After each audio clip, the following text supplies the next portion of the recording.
নতুনপুরি Vidyaniketan high school. আমাদের সাথে আরো উপস্থিত আছেন নাইমুল হাসান নয়ন, সাধারণ সম্পাদক সম্মিলিত শ্রমিক ফেডারেশন।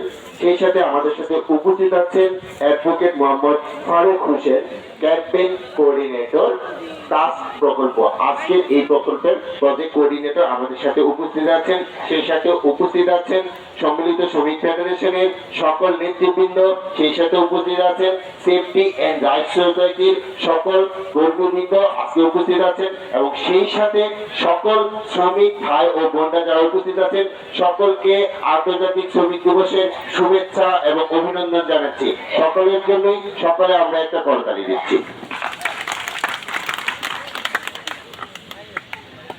আজকে এই প্রোগ্রামে আমরা উপস্থিত হয়েছি রপ্তানিমুখী শিল্পে কর্মহীন হয়ে পড়া শ্রমিকদের, দুস্থ শ্রমিকদের জন্য সামাজিক সুরক্ষা কার্যক্রম। এই সুরক্ষা কার্যক্রমটি বাস্তবায়নে সহযোগিতা করেছেন বাংলাদেশ সরকারের এই সহযোগিতায়, শ্রম মন্ত্রণালয়ের সহযোগিতায় আমাদের এই প্রোগ্রামটি আমরা বাস্তবায়ন করছি 4 মাসের জন্য। এই প্রকল্পটি শুরু হয়েছে, আমরা শুরু করেছি ফেব্রুয়ারি মাসের 1 তারিখ থেকে। এটা মে মাসের 31 তারিখে গিয়ে শেষ হবে।